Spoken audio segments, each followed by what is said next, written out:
Welcome back, everybody, to the beginning of a new Let's Play series. We're going to be playing Legend of Keepers again. I know I just finished one a little while ago, but I love this game so much. I really wanted to come back and try the other characters after the big update. So last time we played as Lyra the engineer, the monkey engineer, over here with the wrench and the Santa outfit. This time I'll probably play as the Enchantress because she's my favorite character, and I want to see what she's like now, you know, with some of the changes that have come through and the additions and stuff. In this one, I'll probably just kind of jump right into it.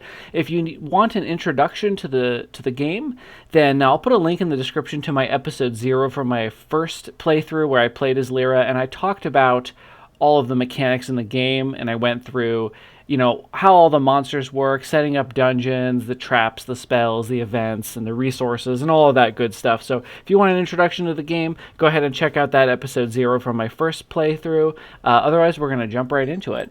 So we're going to go to play. We're going to go into this profile. Now you can see I made it to level 3 on Lyra in that playthrough before the end of the mission. And from previous playthroughs, I've made it to 11 and 10 respectively with these characters. So we're going to load this one up. It's a passion. So we're going to jump on into, oops, It is inevitable. here we go, into the Enchantress now. So she's the one that specializes in spells and elemental stuff. So she'll have a lot of elemental. We've got an earth elemental, an ice elemental, fire elemental, a wind elemental, and then she has some other supporting casts. So she has elemental type monsters and sort of these like demon type units. She also has a lot of elemental style traps. So we have here a elemental weakness trap that makes enemies lose resistances. So you can see here this fire elemental has 80% fire resistance, negative 50% ice resistance, 15% armor resistance, etc. This trap will lower all resistances by 20. So for, say, a hero coming into the dungeon to fight, they'll have, you know, similar stats to some of these. They'll have them reduced quite a bit, 20% to everything by this trap. So it's quite nice. And that'll last for 3 turns. So you can either pair this up with a spell from the Enchantress or use it right before a group of monsters so that it's easier to deal damage to the heroes. We also have this poison cloud that just does a little bit of nature damage and then applies poison damage over time. And we have an ice trap that does ice damage and reduces their ice resistance. This is a good trap, actually. Works really well if you can get a variety of like ice elementals. You can see we're actually going to be doing this dungeon number 2 here, this mission 2. So we'll actually have a different start, but I just wanted to kind of talk about like what kinds of stuff she tends to have. So when we head over to mission 2, let's see what the differences are. So this one is, she only has elemental units, it looks like. Looks like we have this cool elemental from, that was the reward from the first one. So we have this ancestral elemental, we'll check that out in a second. We start with an earth elemental, it does nature damage to the front or the back with various effects. We have an ice impaler. 40 ice damage in the front, applies tiredness.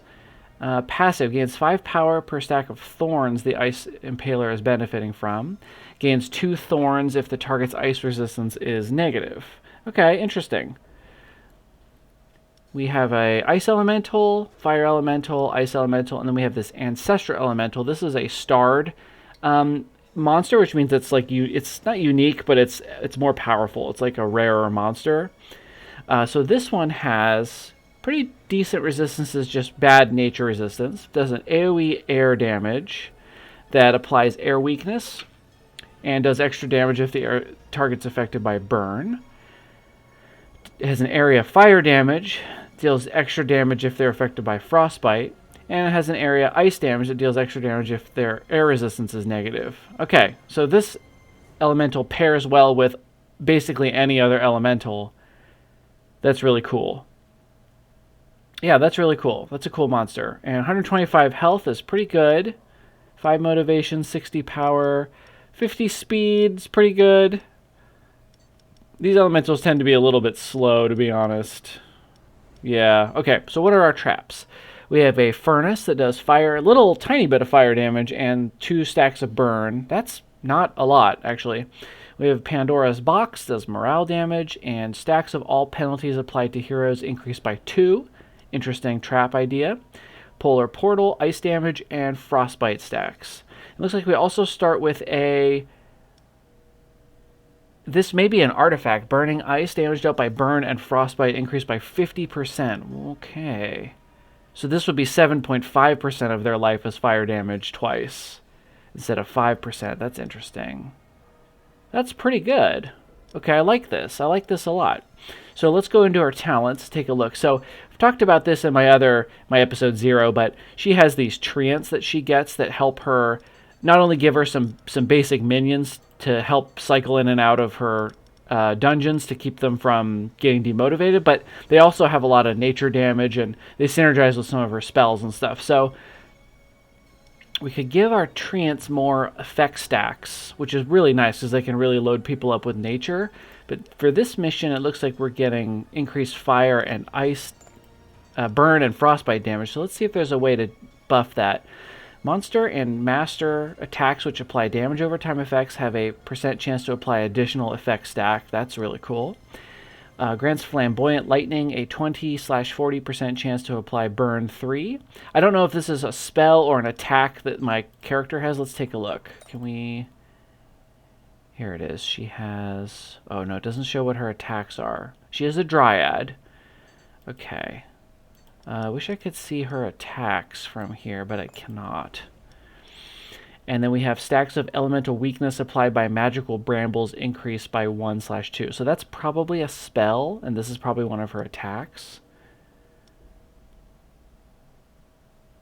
Okay. I think we might do damage over time effects, chance to do extra stacks, because that's going to be good with almost everything we do. So we'll take those as our talents, and then we will actually get started with this mission. Path of destiny. Okay, so we've got week 1. We can take on veterans for more gold. So we'll probably just go ahead and do that now. Let's take a look at our monsters. Let's put... Oh yeah, our extra treants. Yeah. So you can see they have 70 health, which is a little bit low. 50 power. They're pretty slow. They apply thorns to the master when the treant is defeated, so it damages them to attack my character. And they do nature damage and nature weakness, or AoE poison damage and apply a stack of poison. So they're pretty cool. So this character affected by burn, frostbite, or air resistance. So these two do not mesh really at all. So we might make a team with this character. Maybe in the back. Let's see. They do extra damage. We want them to be burned, frostbitten, or have air resistance. So consumes stacks of frostbite. So this doesn't apply frostbite. Does anybody apply frostbite? No. Does this apply burn? It does. So we want this character in here with Falion. Uranus and Falion work well together, and this character does not work well with these two. So we might want to take, say,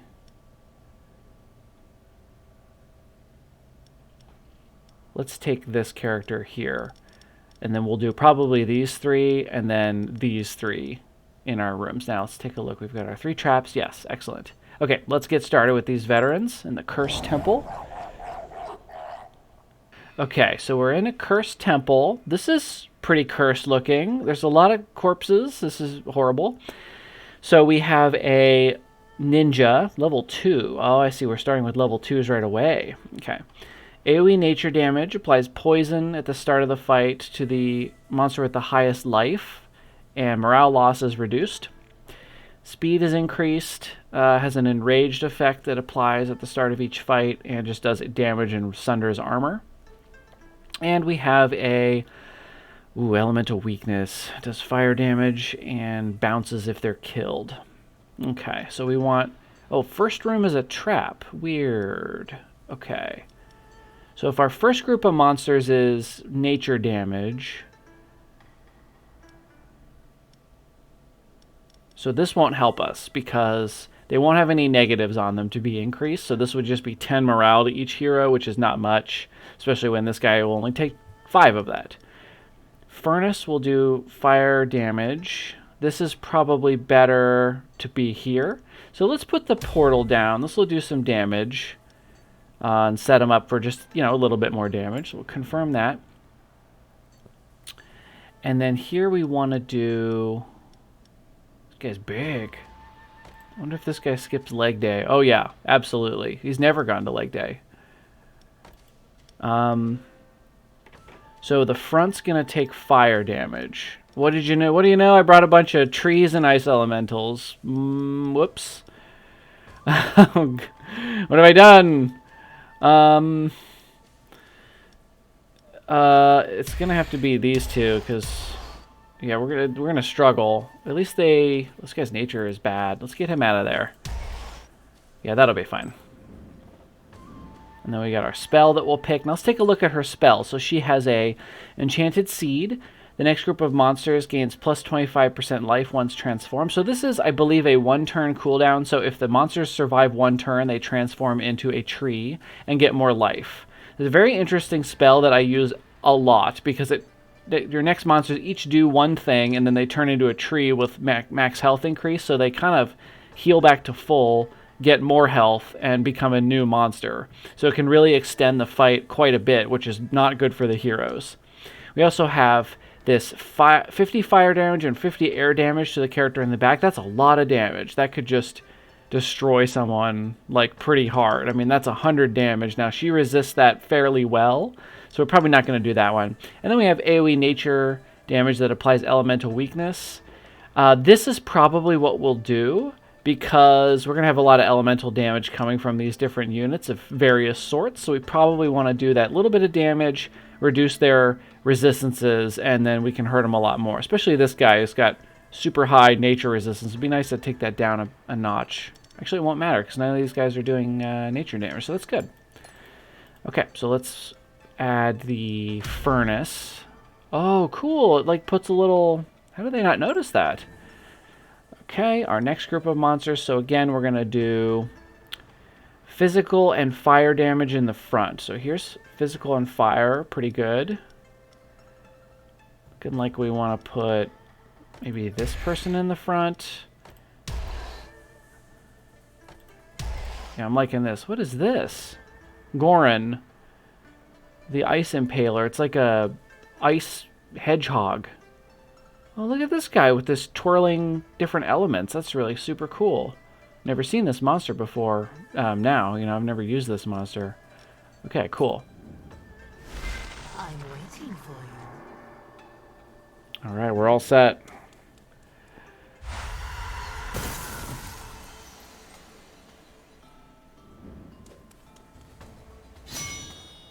Holly!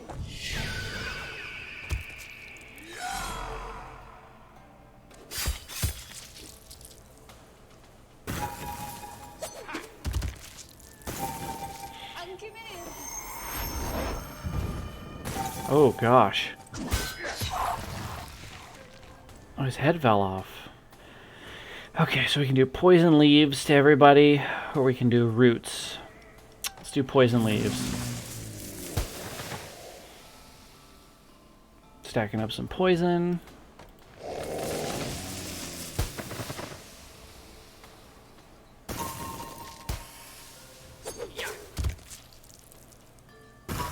This is probably going to kill both of them. Oh, that's bad.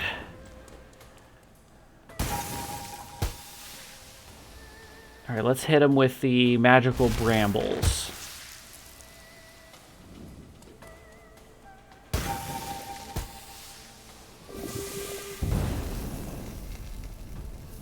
A little bit of fire damage, and then now they're burning. These guys are struggling with damage over time.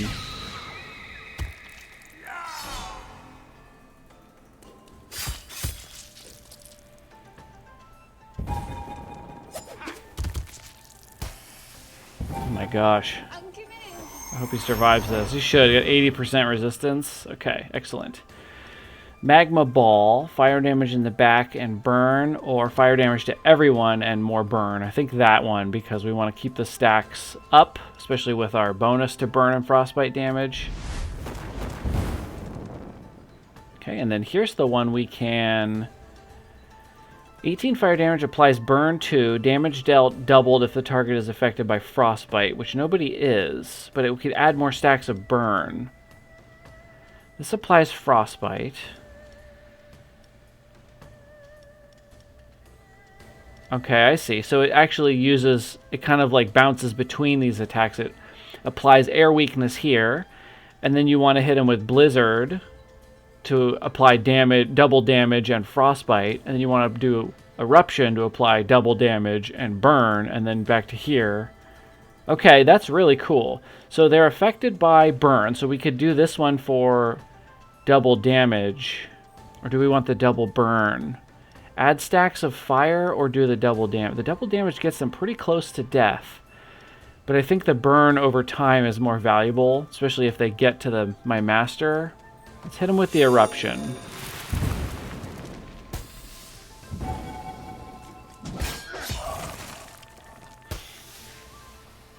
Okay, what do we have here? Frozen Spike, my only choice. That's a cool effect. Oh, he's alive. Oh, okay, he died.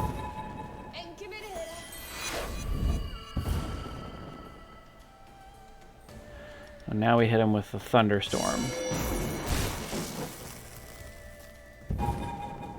Oh, he's alive. Well, how much health do you have, friend? 1. I can't believe that.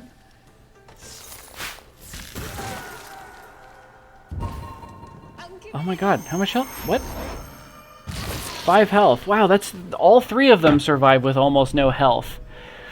Okay. Oh, cool. More hedgehogs. So we've successfully protected our treasure. We got some gold. We've got some blood. We can either grab a wind elemental, air damage, and air weakness. This could work out pretty well with the whatever that ancient elemental, ancestor elemental. Earth Impaler does damage in the front. All monsters of the group gain thorns when the Impaler is attacked. Interesting. This is a very tanky unit. Fire Impaler. Applies thorns to all monsters of the group at the start of its turn. Fire damage gains thorns if the target's affected by burn. In the back, this one does the front. I kind of want all of these, to be honest. I've used that wind elementals before, so I might go with one of these Impalers. Pretty tanky. Kind of like this super tanky one. Let's try that one. Not used to having a monster with that much health. Motivation. Yeah, lots of people lost motivation. I don't understand why sometimes some people only lose 1 and some people lose 2. I don't know what determines that. Yeah, I really don't know how that works. Give you guys a break. And then put you there.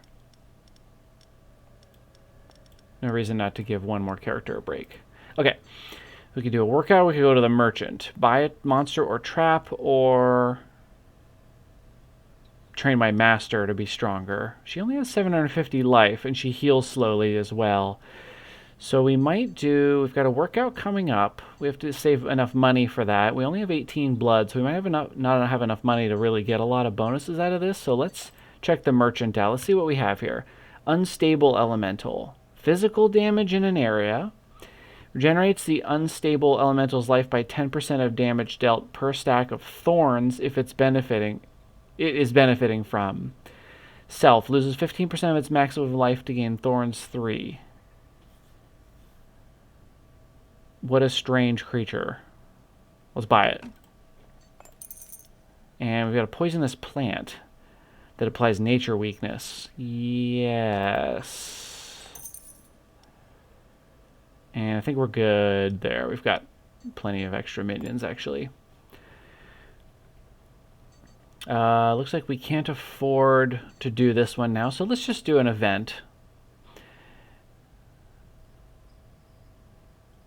Gather blood or tears directly from your employees. Motivation, -1 on motivation for all available monsters.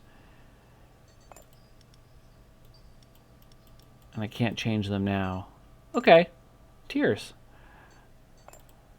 So, yeah, it actually took 1 off of every single available monster. Interesting. Very interesting. Hope I don't regret that later. But tiers are going to be hard to come by. So an event or trainer. Siege. Needs some equipment. We could rent out our traps. So let's go to the trainer, rent out our traps to replenish our money. Who do we want to level up? We have our treants. We could get more health and more power.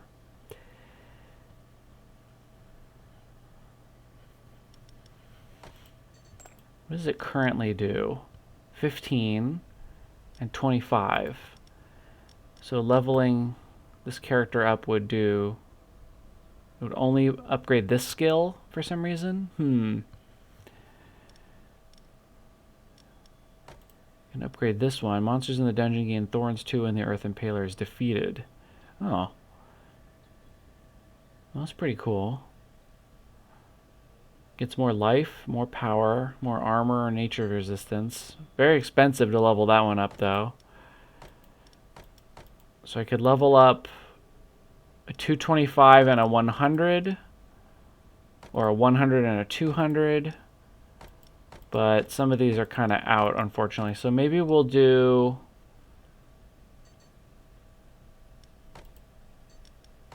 Let's train up these two.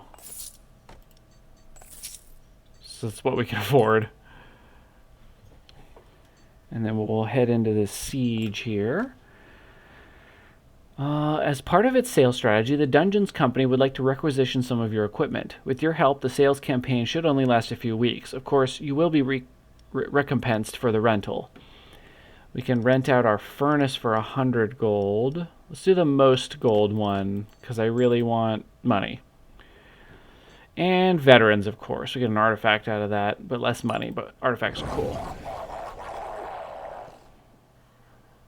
Okay, we are in. So it looks like we have a disciple, level 3, level 2, level 2. This person does ice damage in the front. Removes the penalty with the most stacks applied from all heroes at the start of his turn once. Okay. And loses morale slowly. This is an herbalist. This is going to be a healer. Does nature damage in the front. Heals one hero's maximum life 50% after a fight once. And can't be affected by demoralized. And then this is the one that I dislike fighting, the wizard ones that move people around once. Immune to master's spells. That's going to be a problem. Because that's what we specialize in. Okay, and applies AoE ice damage. Okay, this is a bit of a tough team. This might be 405 health. Gosh, that's a lot of health. Okay, well, we'll set up our dungeon on the next episode because we are all out of time for this one. So everybody join me for the next episode. Leave me a like if you're enjoying my videos, and if you want to see more, consider subscribing. And I'll see everybody in the next one. Thanks for joining.